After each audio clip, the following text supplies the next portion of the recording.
So, welcome back to my YouTube channel, guys. Si-share po natin itong company dito sa Taiwan, ang No Placement P.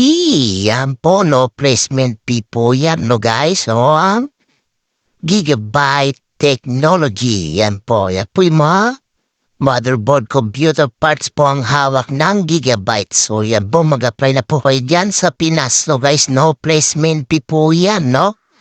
So yan po, habang namamasyal po kami, mag-vlog po tayo guys. So yan po no. So ang Gigabyte po ang hawak pong agency dyan sa Pinas, ang Grand Placement, no? Yun po, nakalagay po yan, Grand Placement, allocated po sa F. Goncillo Street, Pedro Hill lang po yan, baba lang po ay Pedro Hill guys, no? May Pedro Hill lang po yan. So katabi po yan ng workforce, no? Yan po, mag-apply na rin po kayo dyan sa the workforce. So, ang grad placement is drop resume po yun. Lalagay niyo po yung resume niya. Hintayin niyo pong tawagan kayo ng agency ng grad placement. So, mag-apply na po kayo dyan, guys. Walk in. Pwede po dyan, no, guys. Agahan nyo lang kasi haba ng pila niyan, guys, no? So, yan, guys, no? Mag-apply na po kayo sa Grand Placement Agency dyan sa Pedro Hill lang po yan. Katabi sila ng workforce, no guys, no? High school graduate, vocational course, college level, college graduate with po dyan. Male and female po ang kailangan nila. So yan po ang height po sa lalaki is 165, sa babae po is 155 cm. Yan po. Yan po ang Gigabyte Technology is location po sa Taoyuan, no? Computer hardware components po yan, no?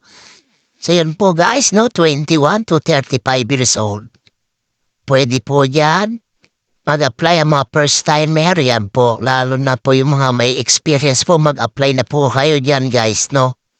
No Placement P po yan. Gigabyte Technology, yan po. So maganda po company pang mga ganyan pong mga no placement P. So nakatibid na po kayo sa babayaran, di ba? So ito na po, review na po yan, pagkakataong yan. Ang Gigabyte Technology sa Taiwan is maganda po. Yan po yung mga parts ng computer po yan. So magandang OT po yan sa mga dadating dito sa Taiwan, no? Nakababayan natin dyan sa Pinas. So mag-apply lang po kayo dyan sa Grand Placement po. Inuulit po natin. I-prepare nyo lang po yung mga requirements nyo guys, no? So po, yan po yung mga requirements nyo. Yan po, alam nyo naman po yung mga requirements bago po kayo mag-apply. Ready niya po yan. Paseros nyo po kung kinakailangan para po may mga kopya po kayo dadalhin sa agency, no? At least, may kopya kayo. May pasa nyo rin po sa kabilang agency dyan sa workforce. Meron din po dyan sa workforce na mga hiring niya. Iba-ibang company po ang hawak ng mga agency dyan sa Pinas, no? So, mag-apply na po kayo na mas maaga, lalo po sa mga lalayong lugar. So, mag-apply na po kayo, mag-apply kasi marami pong hiring ngayon at maganda po ang mga company na hiring ngayon is no placement Pina. So, mga binabalik po yan ulit po natin yung mga medical, NBI, PSA, tabi niyo po yung mga resibo nyo. At kailangan nyo pong mahirapan. So, yun po, God bless. So, papalo up and subscribe naman po dito sa aking YouTube channel. God bless.